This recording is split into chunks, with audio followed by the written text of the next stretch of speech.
Maya lahir dari keluarga sederhana di sebuah kampung di pinggiran Yogyakarta. Sejak kecil, ia dikenal pendiam, tidak banyak bicara, namun selalu punya tatapan mata yang seolah menyimpan cerita. Anak-anak sebaya sering menjauhinya, bukan karena Maya sombong, tetapi karena mereka merasa tidak nyaman berada di dekatnya. Entah kenapa kalau main sama Maya, aku sering sakit kepala, kata salah satu temannya dulu di SD. Atau mimpi aneh malamnya. Ibunya, Bu Ratna, awalnya menganggap itu hanya kebetulan. Lagi pula, Maya tumbuh sehat, cerdas di sekolah, dan sopan santun. Namun seiring usia bertambah, keanehan mulai menjadi pola. Maya hampir tidak pernah punya sahabat dekat. Setiap orang yang berusaha mendekat entah kenapa selalu menjauh tanpa alasan jelas. Saat remaja, Maya bahkan takut jatuh cinta, karena beberapa kali laki-laki yang mencoba mendekatinya mengalami hal-hal ganjil. Ada yang tiba-tiba jatuh sakit, ada yang mimpi buruk berturut-turut. Bahkan ada yang mengalami kecelakaan kecil di rumahnya. Seolah-olah ada sesuatu, atau seseorang, yang tidak rela Maya dimiliki siapapun. Maya sering merasa diawasi, terutama ketika sendirian di kamar. Malam-malam, ia mendengar langkah berat berjalan di atap rumah meski tak ada orang. Bau anyir, seperti besi berkarat bercampur darah, kadang muncul tiba-tiba, terutama menjelang maghrib. Yang paling membuatnya takut adalah mimpi yang terus berulang. Dalam mimpi itu, Maya selalu berada di tepi sungai gelap, dingin, dan sunyi. Dari seberang sungai, muncul sosok tinggi berjubah hitam, wajahnya samar, matanya merah membara. Sosok itu tidak pernah menyebut nama, tapi selalu berbisik dengan suara yang langsung menusuk ke dalam dada. Aku penjagamu. Aku pemilikmu. Siapapun yang mendekat akan kuhancurkan. Dan setiap kali bangun dari mimpi itu, Maya mendapati pergelangan tangannya lebam, seperti ada tali yang mengikat erat. Tidak ada yang benar-benar tahu bahwa hidup Maya sebenarnya seperti rumah yang tak pernah sepi, karena selalu ada yang mengintai dari balik tirai. Malam itu hujan turun tipis di kampung. Aroma tanah basah bercampur dengan bau kayu bakar dari dapur-dapur warga. Di rumah sederhana bercat putih yang mulai kusam, Maya duduk sendirian di kamarnya, memeluk lutut di sudut ranjang. Ia baru saja mematikan lampu, meninggalkan cahaya redup dari bohlam luar yang menembus lewat jendela. Ketika jarum jam mendekati pukul 11 malam, suara itu datang lagi. Kerak, kerak. Langkah berat terdengar di atap rumah. Tidak sekali, tapi berulang, seolah seseorang, atau sesuatu, berjalan mondar-mandir di atas genteng. Maya menggigil, meski sudah berusaha meyakinkan diri, mungkin hanya kucing. Tapi nalurinya tahu, itu bukan kucing. Langkahnya terlalu berat, terlalu berirama seperti langkah manusia dewasa. Tiba-tiba, bau anyir menusuk hidungnya. Bau itu datang tanpa sebab, membuat perutnya mual. Maya menutup hidung dengan tangan, namun tetap saja aromanya menusuk hingga ke tenggorokan. Dan seperti biasa, ketika ketakutannya memuncak, telinganya mendengar bisikan. Sangat dekat, seolah berasal dari balik telinganya sendiri. Jangan takut, aku di sini. Maya terlonjak, tubuhnya gemetar. Ia membaca doa pelan-pelan, ayat kursi yang ia hafal sejak kecil. Tetapi semakin keras ia berdoa, semakin berat tubuhnya. Seperti ada tali besar yang melilit dari pinggang hingga lehernya. Nafasnya tercekik, matanya panas, sampai akhirnya ia roboh di ranjang dengan keringat dingin mengucur deras. Pagi harinya, Bu Ratna menemukan Maya pucat dengan bekas lebam ungu melingkar di pergelangan tangan, seperti bekas diikat tali. Maya. Astagfirullah, ini kenapa, nak? Tanya ibunya panik. Maya hanya bisa menangis. Bu, dia datang lagi. Bu Ratna terdiam, hatinya diliputi rasa takut bercampur bingung. Ia tak ingin mempercayai hal mistik, namun bukti di depan matanya sulit untuk disangkal. Lebam itu nyata. Bau anyir itu nyata. Bahkan suara langkah di atap, ia sendiri pernah mendengarnya. Sejak malam itu, Maya semakin sulit tidur. Ia ketakutan setiap maghrib menjelang, selalu waspada ketika sendirian. Teman-teman di kantor pun mulai menjauh. Ada yang mengaku sering mimpi buruk setelah berbicara lama dengan Maya, ada pula yang tiba-tiba jatuh sakit tanpa sebab jelas. Hingga akhirnya Maya memutuskan berhenti bekerja. Hidupnya terasa seperti kutukan.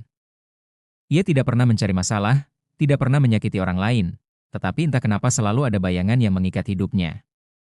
Dan di balik semua itu, hanya satu kalimat yang selalu terngiang di telinganya, seakan menjadi perjanjian gaib yang tak bisa ia mengerti. Kau milikku. Tidak ada yang boleh mendekatimu. Suatu sore di akhir pekan, kampung Maya menjadi riuh. Pasar malam datang, membawa lampu warna-warni, suara musik dangdut dari panggung kecil, bau sate dan jagung bakar, serta hiruk-pikuk anak-anak yang berlari sambil memegang balon. Bu Ratna mengajak Maya keluar, berharap putrinya bisa melupakan sejenak ketakutannya. Ayo, nak. Jangan terus murung di kamar. Ramai-ramai begini, siapa tahu hatimu lebih ringan. Maya ragu. Belakangan, ia memang jarang keluar rumah. Namun melihat ibunya memandang dengan harap, ia menurut. Malam itu ia mengenakan gamis sederhana berwarna biru muda, rambut diikat rendah, wajah tanpa riasan. Dari kejauhan, ia tampak seperti gadis biasa. Tetapi dalam hatinya, ketakutan selalu mengintai. Maya dan ibunya menyusuri lorong-lorong pasar malam. Mereka berhenti membeli cilok, lalu mencoba lempar gelang untuk hadiah. Suasana ramai, namun Maya merasa ada tatapan yang mengikutinya. Seperti ada mata lain selain manusia di keramaian itu. Hingga akhirnya mereka melewati sebuah lapak kecil yang agak sepi. Tidak ada hiasan meriah, hanya meja kayu tua dengan kain hitam menutupi. Di atas meja, terhampar berbagai cincin batu akik, kalung berbandul aneh, dan gelang manik-manik. Penjualnya seorang perempuan parubaya dengan kerudung lusuh, wajahnya penuh keriput, namun tatapannya menusuk. Ia menatap Maya lama, seolah sudah mengenalnya. Cantik sekali, enduk, suaranya berat, serak, namun dalam. Hati-hati, kecantikanmu bisa jadi berkah, bisa juga jadi kutukan. Maya tertegun. Ia tidak merasa cantik, bahkan sering merasa hidupnya penuh kutukan. Perempuan itu lalu menggeser sebuah cincin batu hijau tua ke arahnya. Batu itu berkilau samar di bawah lampu petromax. Ini cocok untukmu, katanya pelan. Cincin penolak bala. Gratis, kalau kamu mau. Maya menggeleng cepat. Tidak, Bu. Terima kasih. Namun perempuan itu tetap menyelipkan cincin itu ke telapak tangan Maya. Jari-jarinya dingin, kasar, dan terasa lebih lama menyentuh seolah ada sesuatu yang ditransfer. Kalau tidak suka, buang saja di sungai, bisiknya, lalu tersenyum samar. Maya merinding. Ia ingin segera pergi, tetapi ibunya sudah berjalan lebih dulu ke arah lapak makanan. Dengan terpaksa, ia membawa cincin itu, berniat membuangnya nanti. Malam itu, Maya tidak bisa tidur. Cincin batu hijau itu ia taruh di atas meja, namun entah kenapa ia selalu melirik ke arahnya. Batu itu seakan berdenyut pelan, seperti ada kehidupan di dalamnya. Ketika akhirnya ia terlelap, mimpi itu datang lagi. Ia berdiri di tepi sungai gelap yang sama, dengan kabut tipis menyelimuti airnya. Dari seberang, sosok tinggi berjubah hitam muncul lagi, matanya merah menyala. Tapi kali ini berbeda. Sosok itu mengangkat tangan, dan Maya melihat cincin batu hijau sudah melingkar di jari manisnya. Sekarang ikatan musah, suara itu bergaung. Kau sudah memilihku. Tak ada yang bisa mengambilmu dariku. Maya berteriak, mencoba melepaskan cincin itu, tapi jarinya seperti membeku. Semakin keras ia menarik, semakin erat cincin itu menempel, seakan menyatu dengan kulitnya. Ia terbangun dengan tubuh bergetar, napas tersengal. Dan yang membuatnya histeris, cincin batu hijau itu benar-benar sudah melingkar di jari manisnya. Padahal ia yakin meletakkannya di meja sebelum tidur. Sejak malam itu, gangguan semakin menjadi. Pintu kamar sering terbuka sendiri, meski ia yakin sudah menguncinya.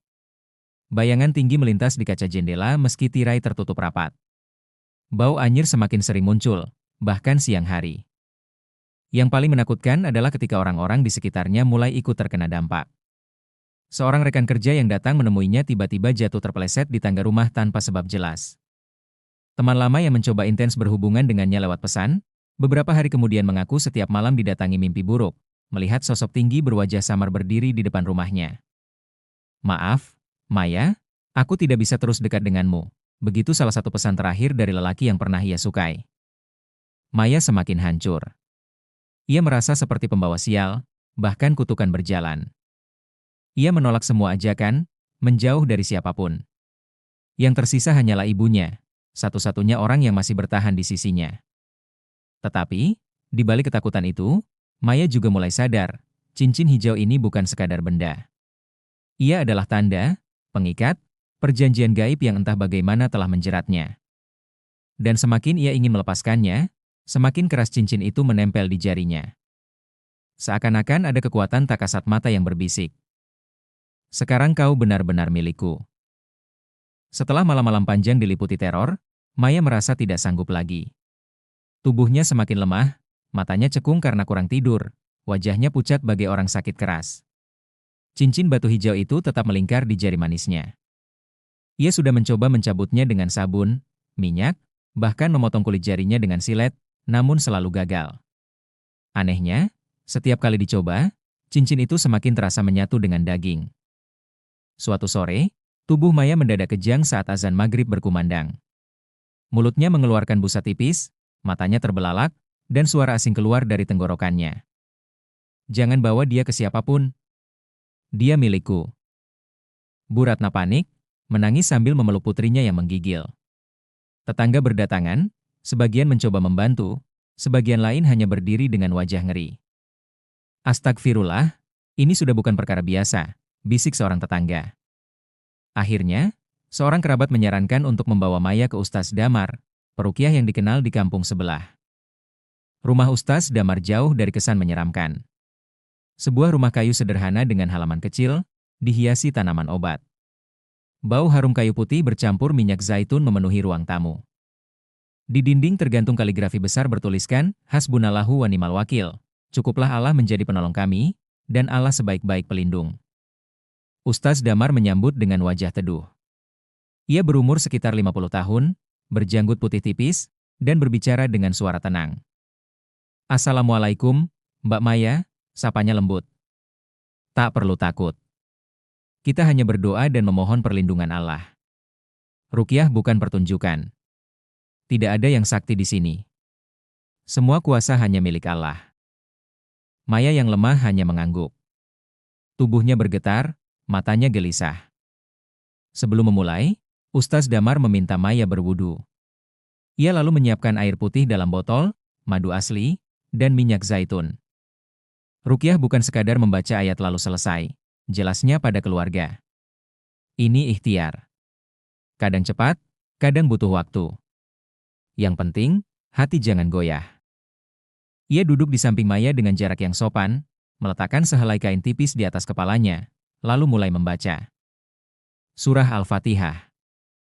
Ayat Kursi, Quran Surat Al-Baqarah, 255. Surah Al-Ikhlas, Al-Falah, dan An-Naas. Suara bacaan mengalun tenang, namun ruangan terasa berubah. Lampu seakan meredup, udara menurun suhunya. Tubuh Maya mulai bergetar hebat. Matanya memejam, bibirnya bergetar. Tiba-tiba cincin batu hijau di jarinya memanas. Maya menjerit, memegangi tangannya. Panas, lepaskan. Suara itu bukan sepenuhnya suara Maya. Nada bicaranya berat, kasar, seperti suara lelaki yang keluar dari mulut perempuan. Subhanallah, Bu Ratna menangis histeris melihat putrinya seperti bukan dirinya. Ustaz Damar tetap tenang. Dengarkan baik-baik, katanya sambil terus membaca ayat kursi. Wahai makhluk Allah, ikatanmu tidak sah. Kau bukan pemiliknya. Pergilah, karena hanya Allah satu-satunya pelindung. Maya menggeliat keras, lalu mendesis. Dia sudah memilihku. Dengan cincin ini, ikatan kami sah. Kau tak bisa merebutnya. Cincin hijau itu berkilat aneh. Bau anyir kembali memenuhi ruangan, seperti darah besi berkarat yang dipanaskan. Ustaz Damar mengambil air ruqyah, meneteskan beberapa tetes ke telapak tangan Maya. Pegang erat. Jangan lepaskan, nak. Dengan gemetar, Maya memegang air itu. Begitu menyentuh kulitnya, cincin hijau di jarinya mendesis, mengeluarkan asap tipis. Lepaskan ikatan itu, Maya. Katakan dalam hatimu, aku hanya milik Allah. Maya berusaha membuka mulut, tapi suara kasar dari tenggorokannya menolak. Tidak. Dia sudah bersama aku. Ustaz Damar memperkuat bacaan dengan surah Al-Baqarah ayat 286. La yukallifulahu nafsan illa wus'aha. Allah tidak membebani seseorang melainkan sesuai dengan kesanggupannya. Maya tiba-tiba memuntahkan cairan bening bercampur lendir. Cincin hijau bergetar hebat di jarinya, lalu terlepas dengan sendirinya dan jatuh ke lantai. Batu itu retak sedikit, mengeluarkan kilauan hijau samar. Namun, dari mulut Maya terdengar lolongan panjang, bukan suara manusia, melainkan raungan marah dari sesuatu yang tak terlihat.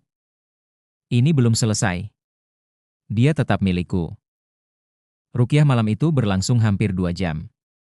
Tubuh Maya kelelahan, namun wajahnya lebih tenang daripada sebelumnya. Nafasnya teratur, meski matanya masih menyisakan bayangan takut. Gangguannya berat, karena ikatan sudah ada, jelas Ustaz Damar. Tapi jangan khawatir. Tidak ada ikatan yang lebih kuat daripada tauhid. Yang penting, jangan pernah lagi menerima benda-benda aneh. Jangan simpan jimat, cincin, susuk, atau apapun. Baca zikir pagi petang, jangan tinggalkan sholat. Maya mengangguk lemah. Ia merasa sedikit lega, meski dalam hatinya masih ada rasa was-was. Namun, Ustaz Damar memperingatkan, jangan senang dulu. Kadang jin akan datang lagi, lebih keras dari sebelumnya. Ruqyah bukan sulap. Ini jalan panjang. Yang penting, teruslah bergantung pada Allah. Malam itu, cincin hijau yang retak dibungkus kain putih dan diletakkan di rak kayu. Semua orang mengira masalah hampir selesai. Tetapi mereka salah.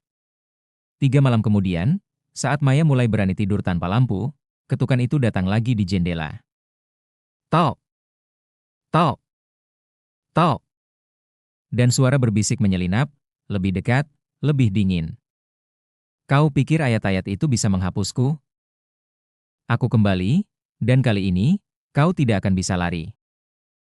3 hari setelah ruqyah, Maya memang tampak lebih baik. Wajahnya mulai segar, ia bisa makan dengan lahap, bahkan berani keluar sebentar untuk membeli kebutuhan di warung. Tapi gangguan tidak berhenti. Malam keempat, ketukan 3 kali kembali terdengar di jendela kamarnya. Bau anyir menusuk hidungnya, lebih kuat daripada sebelumnya. Dan yang membuat Maya hampir pingsan, cincin batu hijau yang sudah retak, dan sudah disimpan rapat di rumah Ustaz Damar, tiba-tiba kembali melingkar di jarinya. Astagfirullah, bagaimana bisa? Serunya ketakutan. Ia mencoba menarik cincin itu, tapi semakin ia paksa, semakin cincin itu menyatu dengan kulit, menimbulkan rasa sakit seperti terbakar. Bu Ratna melihat itu dan menangis. Nak, ini pasti ada akar yang lebih dalam. Kita harus cari tahu, jangan hanya mengandalkan ruqyah tanpa tahu asal-usulnya. Malam itu, Bu Ratna memutuskan membuka gudang lama di rumah orang tuanya, kakek Maya dari pihak ayah, yang sudah bertahun-tahun terkunci. Gudang itu pengap, berdebu, penuh laba-laba. Di pojok, ada sebuah peti kayu kecil yang dilapisi kain hitam kusam. Dengan hati berdebar, Bu Ratna membukanya. Isinya membuat bulu kuduknya berdiri. Sebuah buku catatan lusuh dengan tulisan tangan penuh simbol aneh. Bungkusan kain kuning berisi rambut dan kuku manusia. Foto hitam putih seorang lelaki paruh baya berdiri di tepi pantai, dengan sesajen di depannya. Sepucuk surat lama dengan nama seorang dukun pesisir selatan. Bu Ratna gemetar. Ia ingat cerita samar bahwa mendiang ayah mertuanya dulu sempat mencoba cara cepat untuk melariskan usaha dagang batiknya. Tak pernah ada tumbal manusia, tapi ada perjanjian samar dengan makhluk gaib. Ya Allah, apakah ini warisan dosa yang menurun pada Maya? Ia segera membawa semua benda itu ke rumah Ustaz Damar. Di bawah lampu temaram, Ustaz Damar membuka catatan itu perlahan. Tulisan di dalamnya berisi mantra campuran Jawa kuno dan Arab yang dipelintir. Di beberapa halaman, tertulis nama-nama makhluk gaib yang jelas bukan dari golongan yang patuh pada Allah. Subhanallah, Ustaz menghela napas panjang. Ini bukan sekadar cincin. Ini perjanjian keluarga. Jin kafir yang dulu dipanggil untuk menguatkan dagangan, sekarang menuntut haknya. Karena garis keturunan ini berhenti melanjutkan perjanjian, ia mencari pengganti. Dan ia memilih Maya, yang paling rapuh karena sepi dan rasa takut. Bu Ratna menangis terseduh. Tapi Ustaz, Maya tidak pernah tahu. Dia tidak pernah mau. Kenapa dia yang jadi korban? Karena jin selalu mencari celah. Bukan salah Maya sepenuhnya, Tapi jin itu mengikat melalui peninggalan yang tidak pernah diselesaikan. Maya hanya bisa menunduk, tubuhnya bergetar.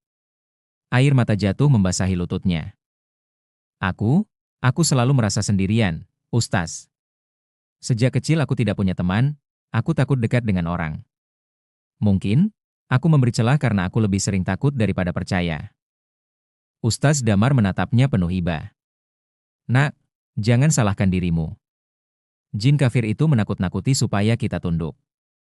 Ketahuilah, hanya Allah yang layak ditakuti. Ikatan ini bisa diputus, tapi butuh kesungguhan. Bukan sekali ruqyah, bukan sekali doa. Ini jihad, perang batin. Dengan hati-hati, Ustaz menguburkan benda-benda dalam kotak tua itu di tanah kosong, tanpa ritual aneh, hanya doa perlindungan kepada Allah. Semua ini harus dikembalikan pada bumi. Tidak boleh disimpan. Tidak boleh diwariskan lagi, katanya. Ia meminta keluarga Maya untuk bertaubat nasuha, memperbanyak sedekah secara diam-diam, dan memperbaiki hak orang lain yang dulu mungkin pernah dizalimi oleh usaha keluarga. Karena jin itu datang lewat jalan syubhat, jalan yang tidak halal. Maka pintu harus ditutup dengan jalan halal. Namun rupanya, jin itu tidak diam. Malam ketika barang-barang itu dikuburkan, rumah Maya diteror lebih hebat. Jendela terbuka sendiri meski terkunci. Piring di dapur jatuh pecah berantakan. Suara ketawa berat terdengar dari loteng, padahal rumah itu tak punya loteng. Maya menggigil, tubuhnya kaku, matanya melotot. Cincin hijau di jarinya bergetar hebat, retakannya semakin melebar, lalu darah menetes keluar dari sela retakan batu itu, darah segar yang menetes ke lantai. Kalian mengkhianati perjanjian turun-temurun, suara berat itu menggema di seluruh ruangan. Dia milikku. Sampai mati pun, dia tetap milikku. Bu Ratna menjerit ketakutan, memeluk putrinya erat-erat. Maya hanya bisa menangis. Ya Allah, aku tidak pernah minta ini, aku hanya ingin hidup normal. Ustaz Damar berdiri tegak, menengadahkan tangan, suaranya lantang. Hasbunallahu wa ni'mal wakil. Jika engkau jin kafir, ketahuilah, ikatanmu batil. Yang berhak memiliki manusia hanyalah Allah. Engkau tidak punya kuasa atas hamba yang bertauhid. Suasana ruangan bergetar, angin dingin menyapu masuk, lampu padam seketika. Dalam kegelapan, sosok hitam tinggi menjulang di pintu, matanya merah menyala. Pertarungan gaib baru saja dimulai. Malam itu, rumah Maya benar-benar berubah menjadi medan perang tak kasat mata. Angin menderu masuk lewat celah-celah rumah, padahal semua pintu dan jendela sudah terkunci rapat. Bau amis bercampur kemenyan terasa menusuk, membuat siapapun yang menghirupnya merasa mual. Di pintu kamar, sosok hitam tinggi dengan mata merah menyala berdiri. Tubuhnya menjulang hampir menyentuh langit-langit, wajahnya tidak jelas, hanya siluet kelam dengan suara berat bergema. Dia milikku, darah keturunan ini sudah terikat. Kau tidak bisa merebutnya, Ustaz. Maya meringkuk dalam pelukan ibunya, tubuhnya kejang-kejang. Cincin batu hijau di jarinya bergetar semakin hebat, kini bersinar redup bagai bara api. Dari sela retakan batunya, darah segar terus menetes, jatuh ke lantai dan membentuk jejak menyerupai huruf-huruf asing. Ustaz Damar melangkah maju, suaranya tegas namun penuh ketenangan. Dengarkan baik-baik. Ikatan ini batil, karena dibuat tanpa izin Allah. Engkau hanyalah jin kafir yang menipu manusia dengan janji kekayaan. Pergilah, karena tiada tempat bagi kalian di tubuh dan hidup seorang muslim. Ustaz Damar meletakkan tangannya di kepala Maya. Ia mulai melantunkan ayat-ayat suci dengan suara lantang. Surat Al-Baqarah ayat 255, ayat kursi, menggema memenuhi ruangan. Dilanjutkan dengan potongan ayat dari surat Asy-Syafat tentang perlindungan malaikat. Suaranya semakin kuat, seolah melawan badai yang bergemuruh di dalam rumah. Tubuh Maya menjerit hebat, bukan dengan suaranya sendiri. Dari mulutnya keluar suara berat, parau, penuh kebencian. Hentikan. Dia milikku sejak leluhurnya berjanji. Kalian tak bisa memutus perjanjian turun-temurun. Tangannya mencakar-cakar udara, seolah ada belenggu tak terlihat. Lampu rumah padam total. Hanya cahaya samar dari bulan yang masuk lewat jendela. Suara ketukan pintu terdengar dari berbagai arah, lalu suara langkah kaki berat menghantam atap rumah. Tiba-tiba, di tengah ruangan muncul bayangan menyerupai seorang lelaki tua, mirip kakek buyut Maya, memegang sesajen di tepi pantai. Bayangan itu seolah mengulang ritual lama, menabur bunga, meletakkan kepala ayam, membaca mantra. Maya menjerit. Itu wajah yang selalu datang di mimpiku. Siapa dia? Kenapa selalu menatapku? Bu Ratna menangis histeris. Ia tahu, itu pasti bayangan masa lalu keluarganya yang pernah terikat perjanjian gelap. Ustaz Damar tidak goyah. Ia mengangkat suara, melantunkan surat Yunus ayat 81-82, doa Nabi Musa ketika melawan tukang sihir Fir'aun. Apa yang mereka perbuat itu hanyalah tipu daya tukang sihir, dan tidak akan menang tukang sihir itu dari manapun ia datang. Begitu ayat itu dibacakan, bayangan lelaki tua itu memekik lalu lenyap seperti asap diterpa angin. Sosok hitam itu semakin marah. Tubuhnya membesar, memenuhi ruangan, suaranya menggema. Jika kalian memutus ikatan ini, aku akan menuntut balas. Aku akan menghantui keluarga ini turun-temurun. Maya tiba-tiba melayang beberapa sentimeter dari lantai, tubuhnya kaku. Cincin di jarinya memercik cahaya hijau menyilaukan, lalu retakan batu itu semakin melebar, menimbulkan suara pecah. Ustaz Damar mendekat, meletakkan telapak tangannya di arah cincin, membaca surat Al-Ikhlas, Al-Falah, dan An-Naas berulang kali. Semakin keras ayat dibacakan, semakin cincin itu bergetar, hingga akhirnya. Ceraak! Cincin itu pecah berhamburan menjadi debu hijau, darah yang menetes berhenti, dan tubuh Maya jatuh lemas ke pangkuan ibunya. Rumah itu kembali sunyi. Angin dingin hilang, bau amis lenyap. Sosok hitam menghilang, hanya terdengar suara lolongan panjang menjauh, seakan tertiup keluar dari rumah. Bu Ratna segera memeluk Maya, menangis sejadi-jadinya. Nak, kau selamat, kau selamat. Ustaz Damar menghela napas panjang, wajahnya serius. Untuk malam ini, ikatan sudah terputus. Tapi ingat, jin itu tidak akan berhenti. Ia akan mencoba mencari celah lagi. Karena itu, jangan pernah lalai dari salat, jangan tinggalkan Al-Quran, dan jangan membuka diri dengan rasa takut berlebihan. Karena jin hanya bisa masuk melalui ketakutan dan kelemahan iman. Maya membuka mata perlahan, suaranya serak. Ustaz, kenapa aku? Kenapa aku yang harus menanggung ini semua? Ustaz menatapnya lembut. Nak, ujianmu berat karena Allah tahu engkau mampu. Setiap manusia membawa ujian sesuai takarannya.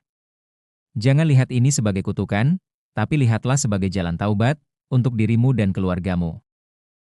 Maya terisak. Aku ingin berubah. Aku tidak mau hidup dalam ketakutan lagi. Aku ingin dekat dengan Allah. Bu Ratna menggenggam tangan putrinya erat. Ibu akan selalu mendampingimu, nak. Kita akan hadapi ini bersama, dengan doa dan iman. Malam itu berakhir dengan tangis, doa, dan kelegaan. Namun di balik semua itu, tersisa satu pertanyaan besar. Apakah jin kafir itu benar-benar pergi, atau hanya menunggu celah untuk kembali? Maya menatap jendela kamarnya yang retak. Angin malam berhembus pelan, membawa suara samar yang hanya bisa ia dengar. Aku belum selesai denganmu. Tubuh Maya merinding. Ia menutup matanya rapat-rapat, mencoba menenangkan hati dengan zikir. Hanya Allah tempatnya berlindung. Beberapa minggu setelah malam rukyah itu, kehidupan Maya perlahan berubah. Ia mulai rajin sholat 5 waktu, bahkan mendirikan sholat sunnah di malam hari. Al-Quran tidak pernah jauh dari tangannya. Jika dulu ia selalu menyalakan musik untuk menutupi rasa sepi, kini lantunan ayat suci menjadi pengisi kesunyiannya. Maya pun berani kembali berinteraksi dengan orang lain. Teman-teman lama yang dulu menjauh perlahan datang kembali. Senyum Maya, yang lama hilang, kembali mekar meski sesekali masih dibayangi trauma. Namun, dalam setiap perubahan baiknya, ada satu hal yang selalu menghantui, rasa seolah ada yang mengintai dari balik bayangan. Suatu malam, Maya bermimpi berada di tepi pantai dengan ombak hitam bergulung. Dari kejauhan, ia melihat sesosok bayangan tinggi yang pernah mendatanginya. Sosok itu tersenyum sinis, suaranya menggema dalam mimpi. Kau memang terlepas dari ikatan cincin itu. Tapi ingat, ikatan darah tak bisa diputus semudah itu. Aku akan menunggu, sampai imanmu goyah. Maya terbangun dengan keringat dingin. Di keningnya, butiran peluh bercampur rasa takut. Ia langsung berwudu, lalu membuka mushaf kecil di samping tempat tidur. Dengan suara bergetar, ia membaca surat Al-Baqarah ayat 286. Allah tidak membebani seseorang melainkan sesuai dengan kesanggupannya. Hatinya bergetar. Ia sadar, satu-satunya bentengnya hanyalah terus memperkuat iman. Bu Ratna pun ikut berubah. Ia tak lagi menyimpan benda-benda aneh peninggalan leluhurnya. Semua foto-foto lama, keris, dan pusaka yang selama ini dianggap membawa keberuntungan kini diserahkan kepada ustaz untuk dimusnahkan. Rumah itu yang dulu sering dihantui bau amis dan angin dingin, kini lebih sering dipenuhi lantunan tahlil dan doa. Tetangga pun melihat perubahan besar pada keluarga itu. Dari yang dulu selalu muram dan tertutup, kini lebih terbuka, lebih damai. Namun Maya tetap tidak bisa menutup telinganya dari bisikan samar yang kadang muncul di kesunyian malam, suara-suara asing yang berjanji akan kembali. Sebelum pergi, Ustaz Damar pernah berkata kepada Maya, "Jangan pernah takut pada jin, karena rasa takutmu adalah jalan mereka masuk. Ingatlah selalu, jin tidak punya kuasa apapun kecuali seizin Allah. Jika engkau kuat dalam iman, mereka akan menjauh seperti debu yang tertiup angin." Maya menyimpan kata-kata itu dalam hatinya. Ia tahu perjuangan belum selesai. Ia harus istiqomah, menjaga iman agar tidak lagi menjadi sasaran bagi makhluk-makhluk yang mencari kelemahan manusia. Suatu malam, ketika Maya sedang membaca Al-Quran di kamarnya, lampu tiba-tiba berkelip. Angin berhembus pelan melalui celah jendela. Di kaca jendela, samar-samar terlihat bayangan hitam tinggi berdiri. Maya merasakan bulu kuduknya meremang. Namun kali ini, ia tidak lari, tidak menangis, tidak histeris. Ia menutup mushaf, mengangkat tangannya, dan dengan suara mantap ia berdoa. Hasbiyallahu la ilaha illahuwa, alaihi tawakkaltu, wa huwa rabbul arsyil azim. Cukuplah Allah menjadi penolongku, tiada Tuhan selain Dia.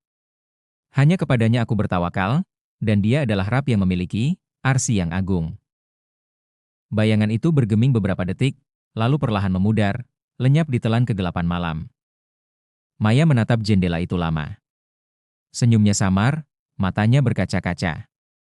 Kini ia mengerti, hidup bukan tentang lari dari ketakutan, tapi berani menghadapinya dengan iman. Hidupnya mungkin masih akan dihantui bisikan dan bayangan, tapi ia sudah memilih jalannya, jalan yang dipenuhi cahaya Allah. Maya berbisik pelan, seolah berbicara kepada dirinya sendiri. Jika jin itu menunggu aku jatuh, maka aku akan pastikan diriku hanya jatuh di hadapan Allah, bukan pada makhluk. Dan malam itu, untuk pertama kalinya setelah sekian lama, Maya tidur dengan damai. Kisah Maya adalah pengingat bahwa perjanjian leluhur dengan jin, pesugihan, susuk, atau santet, bukan hanya menghancurkan hidup mereka yang melakukannya, tapi juga generasi setelahnya. Hanya dengan iman, doa, dan taubatlah rantai kegelapan itu bisa diputus.